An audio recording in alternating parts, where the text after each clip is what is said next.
수진, 우리 이혼하자. 배신은 단 한 번이면 충분해.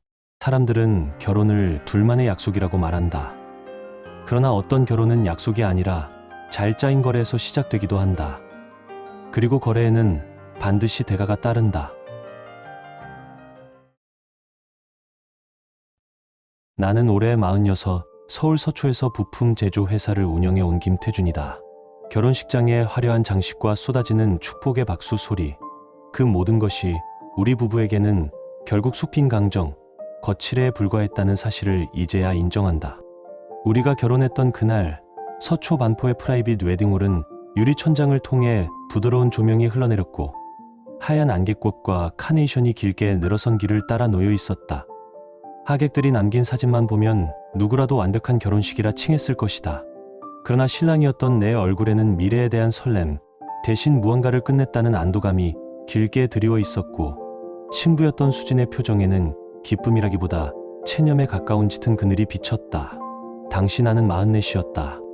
업계에서 입지를 다진 중견 기업을 책임지고 있었기에 경제적으로 부족함이 없었고, 예의 바른 태도 덕에 남들이 보기엔 더할 나위 없이 안정적인 남편감이었다. 수진은 42, 출판사에서 잔뼈가 굵은 편집자로 일하고 있었다. 지적인 분위기와 차분한 말투로 양가 부모님들에게도 호감이 컸다. 지인의 소개로 만난 첫날부터 우리의 대화는 어색함 없이 흘렀고, 우리는 서로의 조건에 완벽히 부합한다는 냉정한 판단을 내렸던 것 같다. 교제라 부르기 민망할 만큼 반년 동안의 만남은 미리 정해둔 틀 위에서 절제된 움직임만을 보였다. 주말이면 의무처럼 예술의 전당에서 공연을 보거나 이름난 레스토랑에서 식사했다. 대화 내용조차 일상 정리 또는 결혼 후의 계획을 확인하는 업무적인 수준에 머물렀다. 수진이 원한다면 직장을 그만두고 가정을 돌봐도 좋다는 나의 제안에 그녀는 길게 고민하지 않고 고개를 끄덕였다.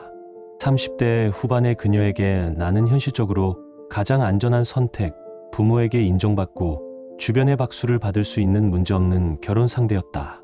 나 역시 수진을 무난하며 잡음 없는 배우자로 정의했다. 우리의 관계는 감정보다 의무가 앞섰다. 손을 잡아도 어색함이 먼저였고, 입을 맞춰도 가슴이 뛴다기보다 서로가 치러야 할 절차를 이행하는 기분이었다. 우리는 입 밖에 내지 않았지만 서로가 느끼는 공허함의 깊이는 똑같았다. 결혼 준비 과정 역시 마찬가지였다. 신혼집 인테리어를 고를 때조차 개인의 취향을 조율하기보다 가장 무난한 색과 가구에 합의했고, 허니문 계획은 설렘이 아닌 체크리스트를 확인하고 지워나가는 건조한 작업과 다를 바 없었다. 결혼식 당일 나는 거울 앞에서 턱시도를 매만지며 되뇌었다.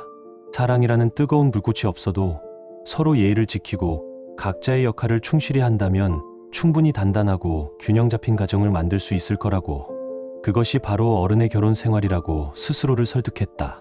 그때 나는 이 모든 것이 무너지는데 채 1년 반도 걸리지 않을 것이라는 상상조차 하지 못했다.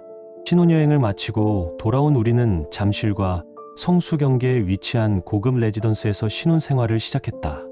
나는 아침 7시에 일어나 출근 준비를 했고, 수진은 8시쯤 간단한 식탁을 차렸다.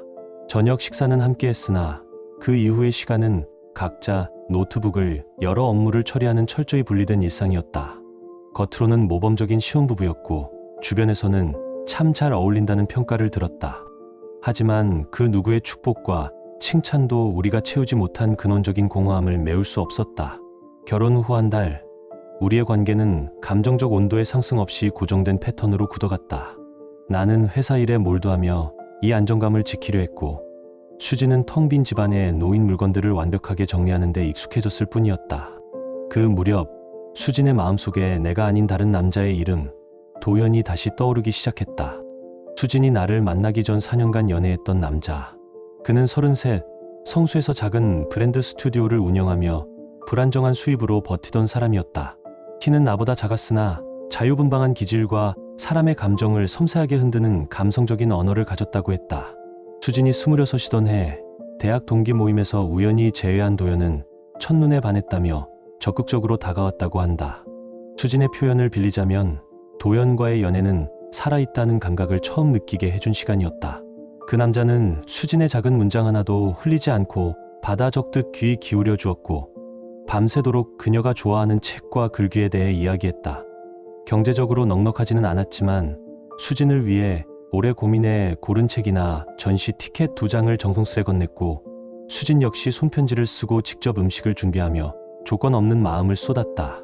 주말이면 연남동의 작은 LP바에서 함께 음악을 듣고 북촌의 언덕길을 걸으며 서로의 미래를 함께 꿈꿨다고 했다. 도연은 자신만의 크리에이티브 스튜디오를 키워 독립적인 사업가로 성공하겠다는 포부를 밝혔고 수진은 출판사 경력을 발판 삼아 독립 편집자가 되고 싶다는 꿈을 키웠다. 그 남자는 수진의 꿈을 진심으로 응원해 주었다. 이 모든 이야기는 나, 김태준이 존재하지 않았던 시간의 기록이었다.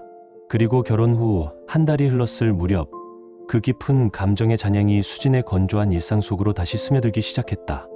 두 사람 사이에 오갔던 감정의 진심은 분명했지만 그 사랑은 처음부터 무너질 수밖에 없는 현실적인 조건을 안고 있었다.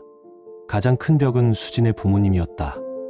수진의 아버지는 중견건설사 임원으로 체면과 집안의 위신을 무엇보다 중시하는 사람이었고 어머니 역시 사회적 시선을 중요하게 여겼다. 성수에서 작은 스튜디오를 운영하며 수입이 불안정했던 도연을 알게 된 후 두 분은 결혼은커녕 만남 자체를 절대적으로 끊으라고 강요했다. 사랑만으로는 살 수 없다. 현실을 봐라. 내가 평생 고생하는 꼴은 못 본다. 어머니의 이 말은 수진에게 칼날처럼 박혔다. 아버지 역시 집안 생각 좀 해라라며 만남을 강하게 금지했고 단 한 번의 식사 자리조차 허락하지 않았다. 4년 동안 두 사람은 부모의 굳건한 반대 속에서도 만남을 이어갔다. 하지만 경제적인 압박과 집안의 기대 사이에서 도연은 사업이 풀리지 않자 표정의 그늘이 짙어졌고 수진 역시 점점 지쳐갔다. 감정은 여전했지만 그 사랑을 지켜낼 용기와 현실적인 책임감은 누구에게도 충분하지 않았다. 결국 수진이 먼저 이별을 입에 올렸다. 한강이 내려다 보이는 공원 벤치에서 그녀는 떨리는 목소리로 선언했다. 더는 부모님을 실망시키고 싶지 않아. 이제 현실적으로 생각해야 할 때야. 도연은 수진의 손을 붙잡고 마지막 기회를 간청했지만 수진은 이미 결론을 내린 뒤였다. 그녀는 뒤돌아보지 않고 그 밤의 모든 것을 끝냈다. 이별 후 몇 달간 수진은 무기력한 시간을 보냈다. 도연과 나눴던 사진과 편지 같은 물리적 증거는 모두 없앴지만 마음 한켠에 남은 감정의 잔향은 지워지지 않았다. 도연 역시 몇 차례 연락을 시도했으나 수진은 현실적으로 유리한 판단에 따라 모든 번호를 차단했다. 그렇게 1년이 흐른 뒤 수진은 나, 태준을 만났다. 나는 그녀의 부모가 바라던 안정적인 조건을 완벽하게 갖춘 사람이었다. 결혼 상대자로서 나만큼 안전한 선택은 없었다. 수진은 그 사실을 명확히 인지하고 있었고 이 선택이 자신에게 튼튼한 현실적인 안전망이 되어줄 것이라 믿었다. 하지만 현실적으로 옳은 결정을 내렸다는 자기 위안 뒤편에는 여전히 도연이라는 이름이 그림자처럼 남아있었다.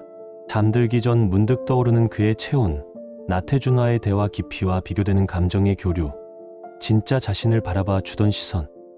나는 좋은 남편감이었을지 몰라도 수진에게 감정의 원점은 여전히 그 남자였다. 수진은 과거를 끝냈다고 말했지만 실은 단 한 번도 마음에서 내려놓지 않은 것이다.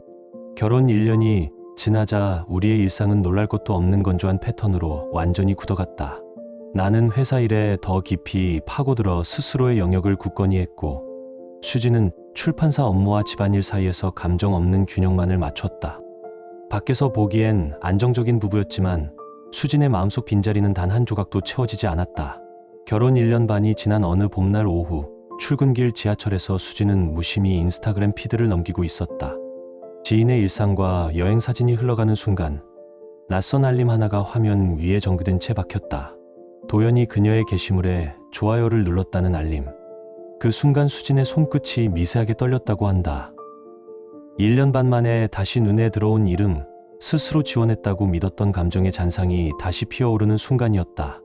수진은 곧장 도연의 프로필로 들어갔다.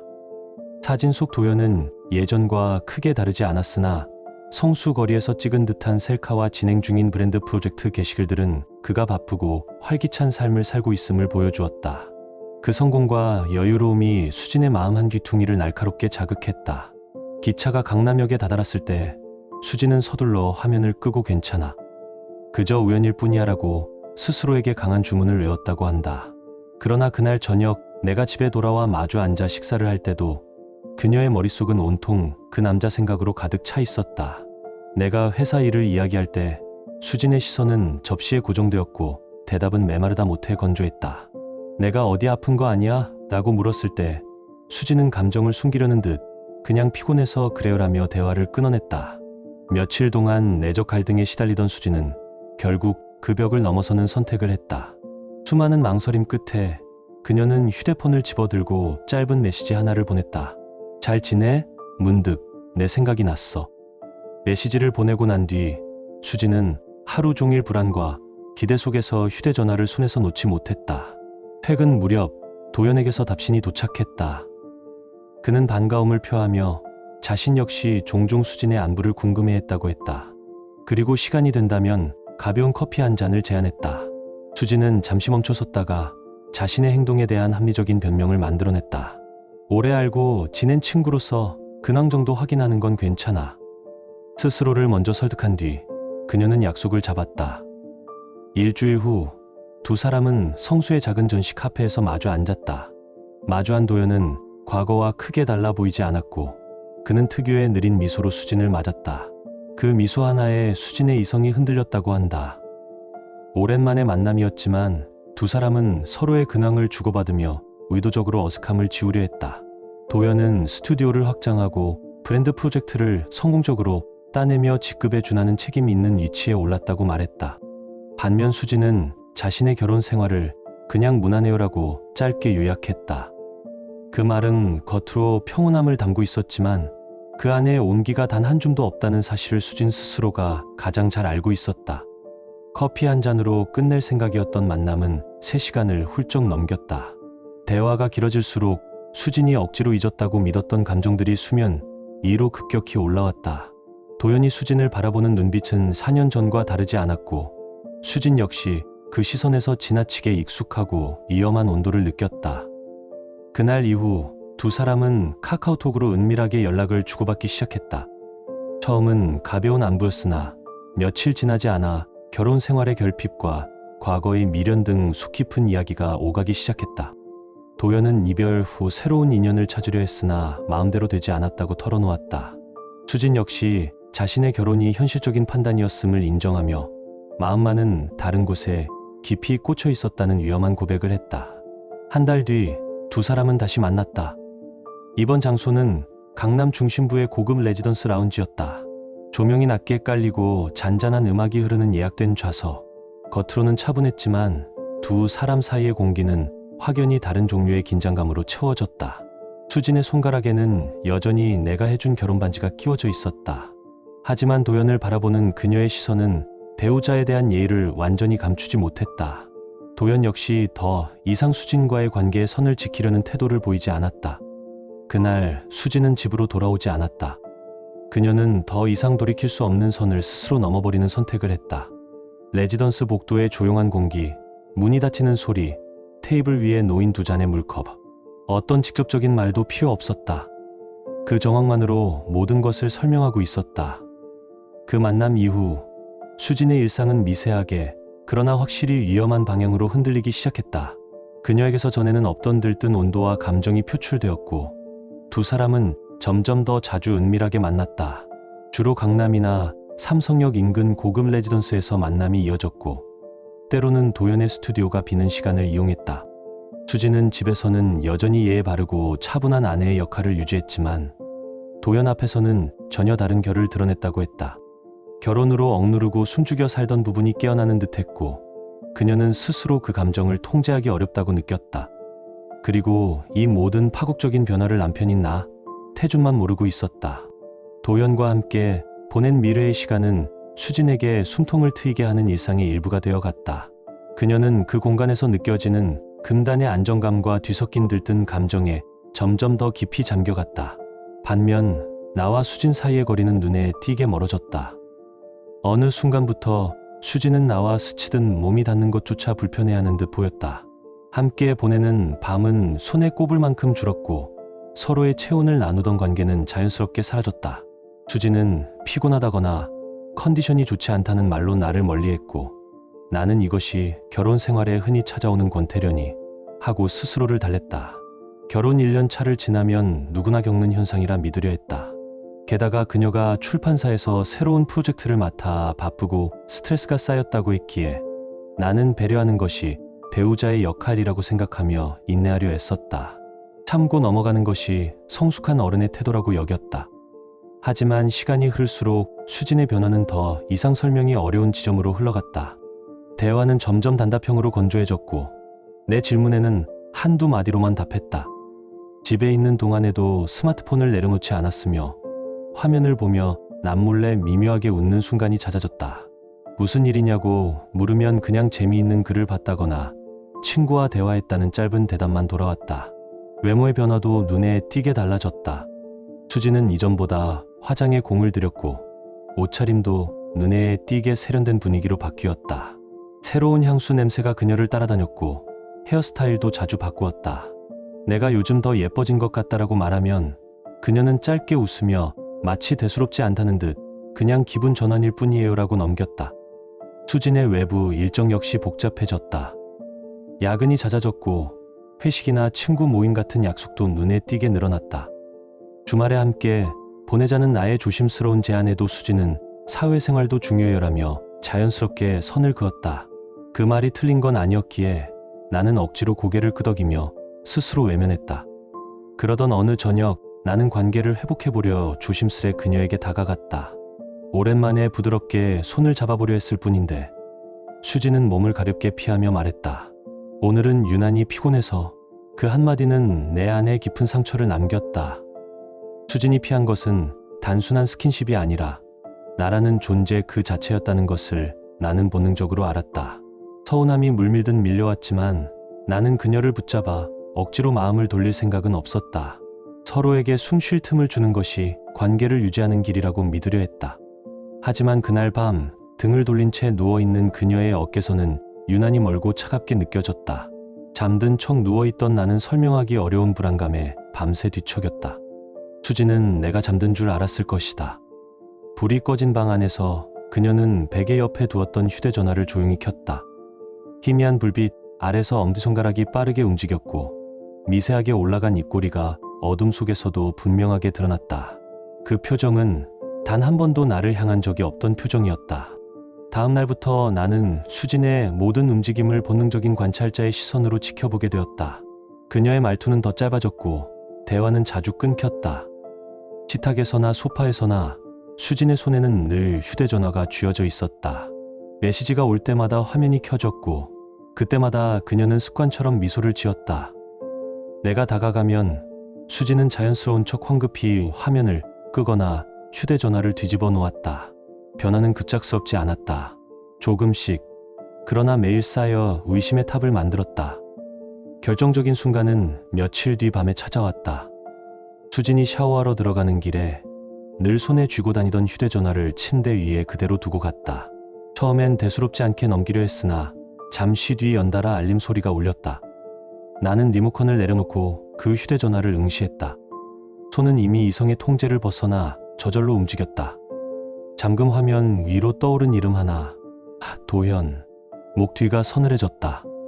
내용을 확인하지 않아도 밤 11시가 넘은 시간대에 이어지는 저 이름의 메시지들은 어떤 불길한 진실을 담고 있는지 설명이 필요 없었다. 나는 샤워기 물소리가 멈추기 직전에 휴대전화를 제자리에 돌려놓았다. 욕실에서 나온 수지는 화면을 확인했고 그녀 스스로도 숨길 수 없는 만족스러운 미소가 스쳐 지나갔다. 나는 아무것도 묻지 않았다. 지금 캐묻는 순간 진실보다 잘 짜인 거짓이 먼저 튀어나올 것 같았기 때문이다. 그 이후 나는 완전히 다른 사람이 되었다. 의심을 애써 외면하며 믿는 남편에서 기록과 정황을 수집하는 냉정한 관찰자로 변했다. 일주일쯤 지나 나는 마침내 수진의 잠금 비밀번호를 알게 되었다. 그녀가 정신없이 휴대폰을 내려놓았을 때 습관처럼 누르려다 멈춘 손가락 움직임에서 생일, 내 자리 숫자를 어렴풋이 읽어냈다. 나는 아무렇지 않은 척했지만 그 숫자 4개가 머릿속에 증거처럼 또렷하게 새겨졌다. 당장 확인하지 않았다. 확신 없이 들춰보는 행동은 오히려 나를 더 초라하게 만들 것 같았다. 하지만 그날 이후 내 의심은 확실한 방향을 잡았다. 나는 천천히 법적 증거를 향해 걸어가고 있었다. 수진의 야근과 회식은 거짓말처럼 늘어났다. 주말 약속도 빠짐없이 생겼고 내가 같이 가볼까? 라고 조심스레 동행을 제안하면 그녀는 늘 같은 답을 내놓았다. 업무상 만남이야. 당신이 가면 분위기만 어색해. 혹은 여자들끼리만 모이는 거라서 다음에. 말은 부드러웠지만 우리 사이의 경계선은 점점 더 분명해졌다. 수진의 말은 부드러웠으나 우리 사이에 세워진 감정의 경계선은 점점 더 분명하고 높았다. 일상적으로 공유하던 부부의 자리가 서서히 그러나 확실하게 지워지고 있었다.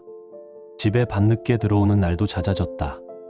돌아오면 수진은 피곤하다는 이유로 바로 불을 끄고 등을 돌린 채 누웠다. 나는 등을 돌린 그녀의 차가운 숨결만 듣는 밤이 많아졌다. 그러던 어느 목요일, 수진이 또 야근이라며 늦는다고 연락해왔다. 당장 출판사에 전화를 걸어 확인하고 싶은 충동이 들었으나 아내를 의심하는 초라한 남편이 되고 싶지 않아 멈췄다. 대신 나는 그녀의 말을 믿는 척하며 내가 직접 현장을 확인하기로 했다. 나는 수진이 자주 간다고 했던 강남 일대의 레스토랑과 카페 몇 곳을 맴돌았다. 문 앞에서 유리창 너머 테이블 사이에서 그녀를 찾았으나 어디에도 그녀는 없었다. 괜히 찾으러 나왔다는 생각보다 그녀를 찾을 수 없었다는 사실이 더 끔찍하게 다가왔다. 집에 돌아온 나는 초조함을 억누르며 수진을 기다렸다. 밤 12시가 넘어서야 그녀가 현관문을 열고 들어왔다. 코끝을 스치는 낯선 향, 희미하게 번진 화장, 외투에 배어있는 내게 익숙하지 않은 짙은 향수 냄새. 어디서 야근을 한 거지, 수진? 나의 질문에 수진은 눈조차 제대로 맞추지 않은 채 건조하게 답했다. 회사에서 했어요. 씻고 올게요. 욕실 문이 닫히자 집 안 공기는 배신이라는 새로운 온도로 바뀌었다. 나는 한동안 손을 움켜쥔 채 숨을 골랐다. 그리고 마침내 그동안 기억 속에만 간직해 두었던 내 자리 비밀번호를 떠올렸다. 손끝이 미세하게 떨렸으나 나는 휴대전화를 들어 올렸다. 잠금 화면에 숫자를 천천히 눌렀다. 421 찰칵. 잠금이 풀리는 소리가 귓가를 찢어놓는 듯했다. 그 한순간 방 안 공기가 무거운 돌덩이처럼 내려앉았다.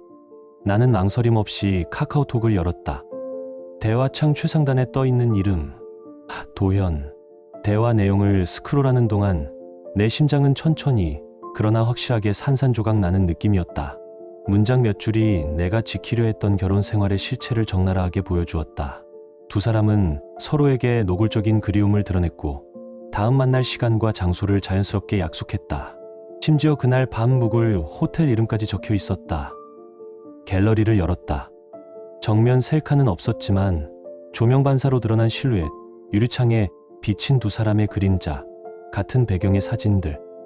어떤 설명도 필요 없었다. 그들의 부적절한 관계를 입증하는 명백한 장면들이었다. 휴대전화를 원래 자리에 돌려놓는데 몇 초가 걸렸다.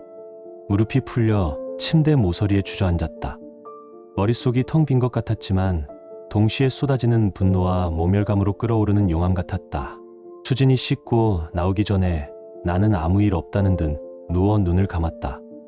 물소리가 멈추고 그녀가 침대에 눕는 순간까지 나는 짐승처럼 숨을 죽였다. 물론 단 한숨도 잘 수 없었다. 배신감, 분노, 모멸감, 그리고 이 모든 것을 어떻게 처리해야 할지 모르는 막막함이 뒤엉켜 밤새도록 내 목을 조였다. 당장 그녀를 깨워 따지고 묻고 싶었다. 그러나 나는 본능적으로 알았다. 감정적으로 덤벼들면 결국 이 싸움에서 지는 것은 나라는 것을. 나는 결심했다. 완벽하고 확실한 증거를 모은 뒤 이 결혼의 끝을 보겠다고. 다음 날부터 나는 수진 앞에서 더없이 평소와 다름없는 얼굴을 연기했다. 하지만 속은 이미 차갑게 응고되어 있었다. 겉으로는 흔들림 없는 남편이었지만 속에서는 이미 정교한 계획이 굴러가기 시작했다. 감정은 실패를 부른다. 나는 회사 경영 과정에서 겪은 수많은 법적 분쟁을 통해 그 사실을 익히 알고 있었다. 이 일은 감정이 아니라 오직 법과 기록, 절차로 끝내야만 했다. 가장 먼저 해야 할 일은 믿을 수 있는 전문가를 찾는 것이었다. 회사 고문 변호사는 개인사가 새어나갈 위험이 있었기에 논외로 했다. 나는 야간에 홀로 사무실에 남아 국내 가사 전문 로펌들을 마치 사업 분석을 하듯 하나씩 꼼꼼히 살폈다. 이혼 미상간 소송 경험, 승소 사례, 상담 후기까지 세밀하게 비교했다. 일주일 뒤 나는 강남에 위치한 한 로펌을 찾아갔다. 박 변호사, 50대 초반의 그녀는 차분한 목소리와 흔들림 없는 단단한 눈빛이 인상적이었다. 나는 미리 정리해둔 메모를 꺼내 감정을 대제하고 상황을 객관적인 사실 그대로 설명했다. 박 변호사는 조용히 내 말을 듣더니 명확한 기준을 제시했다. 이혼과 상간 손해배상은 동시에 진행 가능합니다.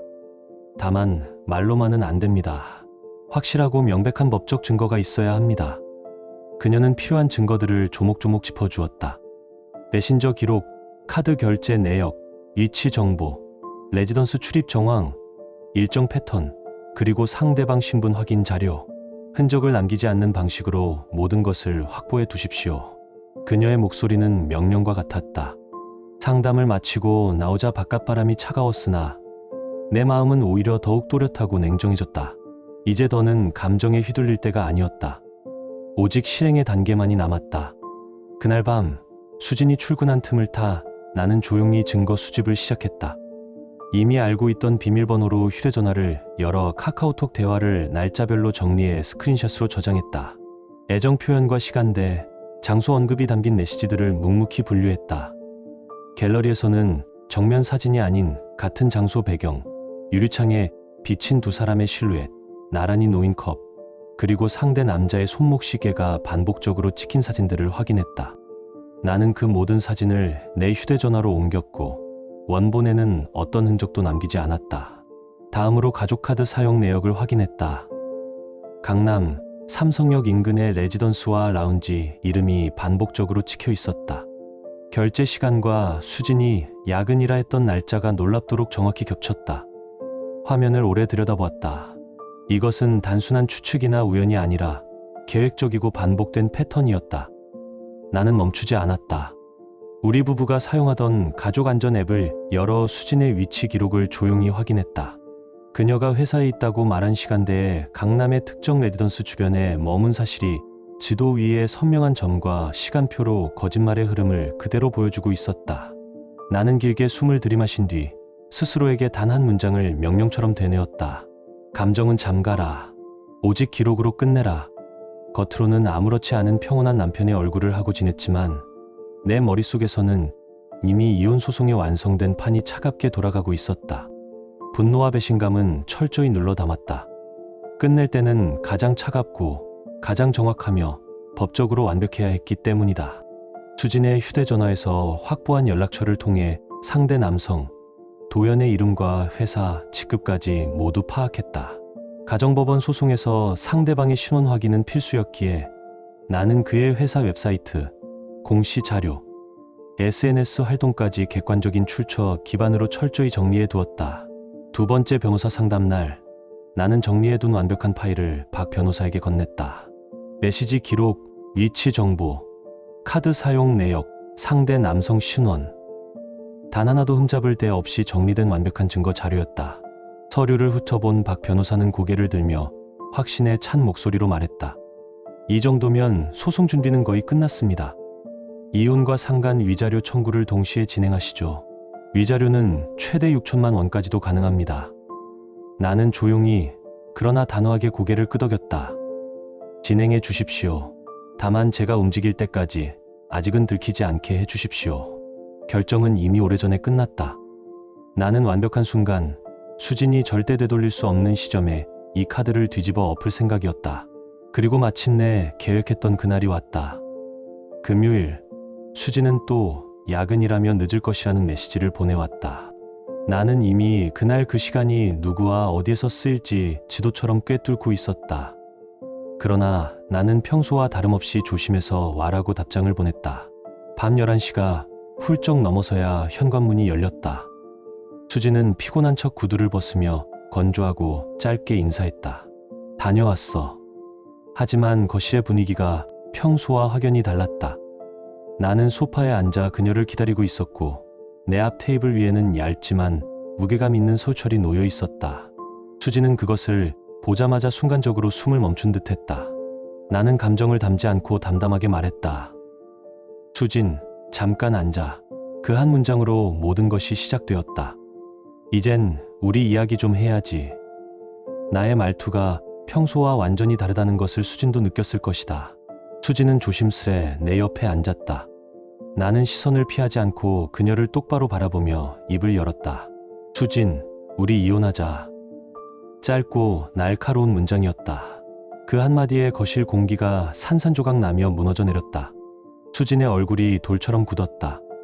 갑자기 무슨 소리예요? 도대체 무슨 일이에요? 당황과 혼란이 뒤섞인 목소리.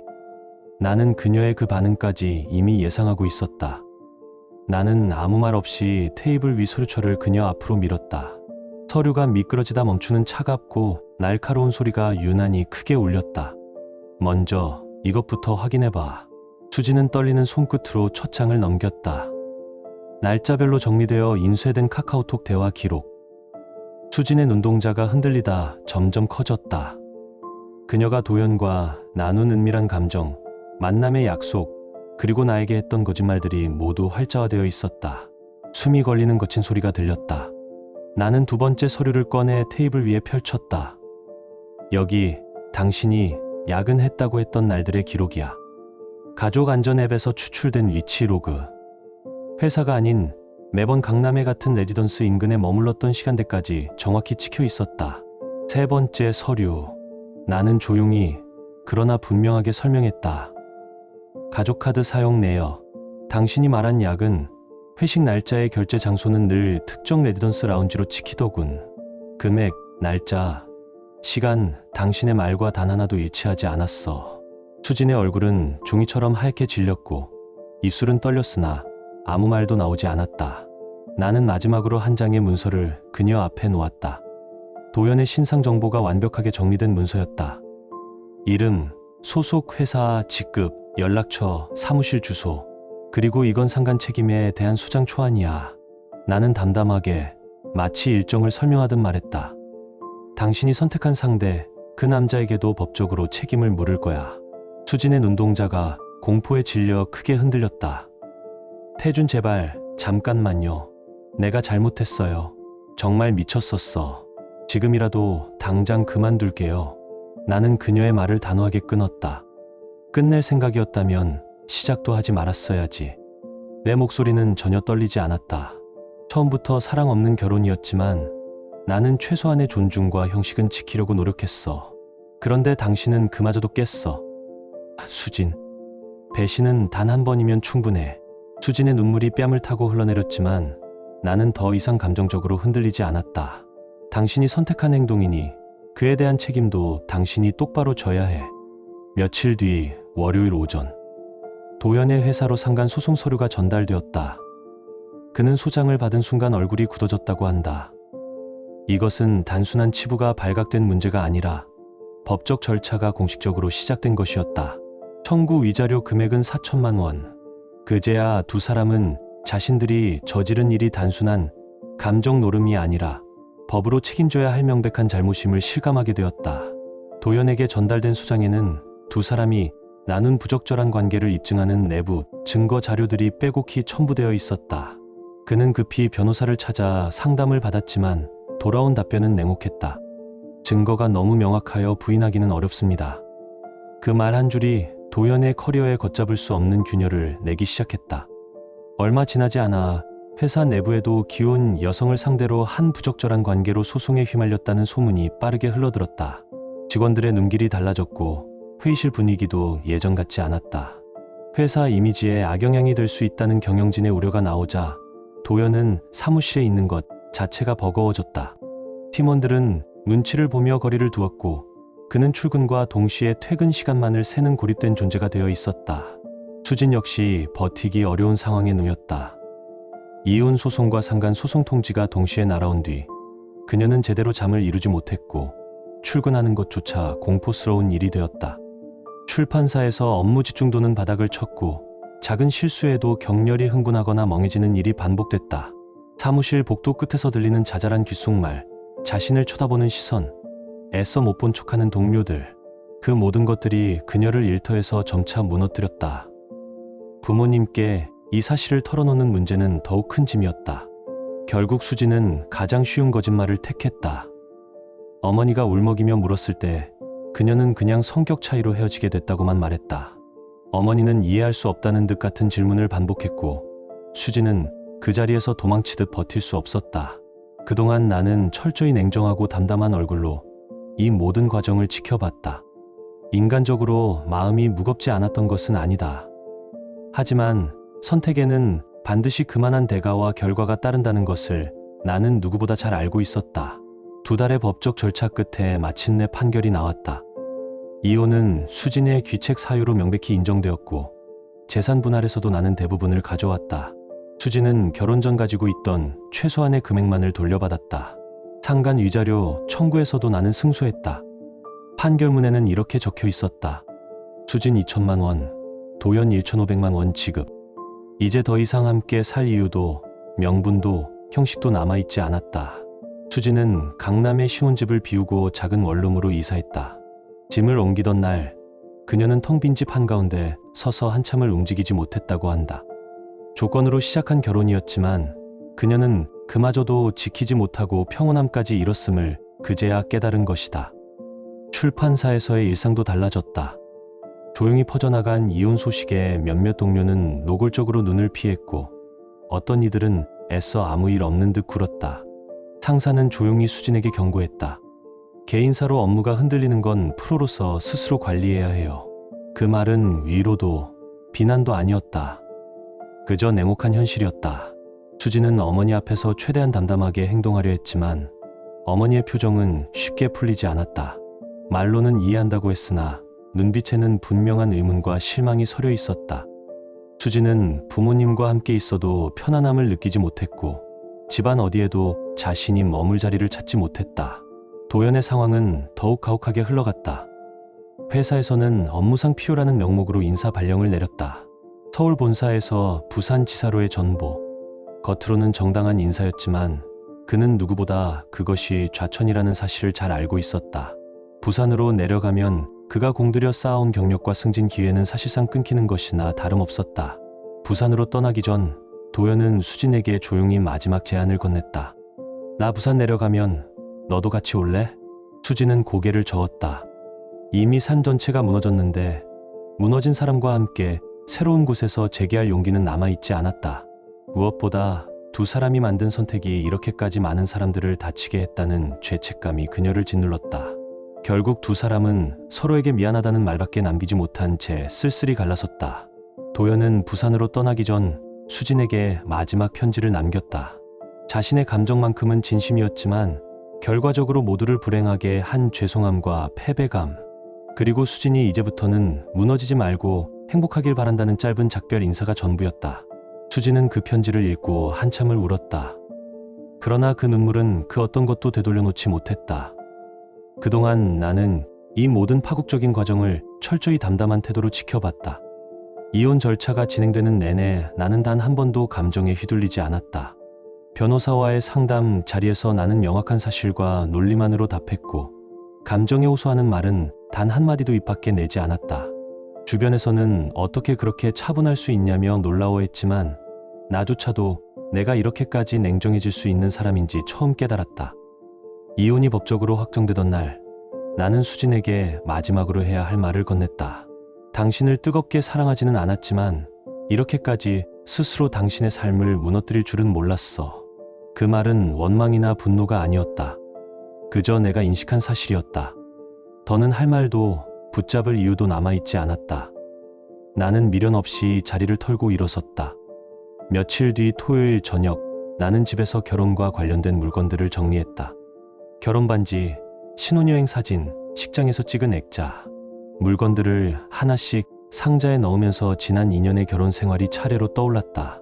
사랑 없는 결혼이라 할지라도 서로가 지켜야 할 최소한의 선은 있다고 굳게 믿었던 나 자신이 어리석은 경영자처럼 느껴졌다. 마지막으로 남은 결혼 사진을 들여다보며 나는 낮게 중얼거렸다. 당신의 결핍을 모른 척하려 했었지. 그래도 배신은 안 되는 거였어. 상자를 깊숙이 밀어넣고 서랍을 닫는 순간 내 마음 한켠에서 작은 해방의 소리가 났다. 모든 것이 완전히 끝났음을 인정하는 소리였다. 나는 깨끗하게 집안을 정리하며 새로운 시작을 준비했다. 수진과의 모든 장면은 그날로 마침표가 찍혔다. 지금 당신의 마음은 어떤가요? 이야기를 읽으며 떠오른 감정이나 생각이 있다면 댓글로 나눠주세요. 당신의 진심 어린 한마디가 누군가에겐 큰 위로가 될 수 있습니다. 이 짧은 이야기 속에 작은 온기나 잊고 지낸 감정 하나라도 담겨 있었다면 그것만으로 이 이야기는 충분히 의미 있는 시간이었을 거예요. 좋아요와 구독 그리고 공유는 이런 따뜻한 이야기가 더 많은 사람의 하루에 조용히 스며들 수 있는 힘이 됩니다. 함께 해주셔서 고맙습니다. 당신의 하루에도 조용한 평안과 따뜻한 사람이 함께하길 진심으로 바랍니다.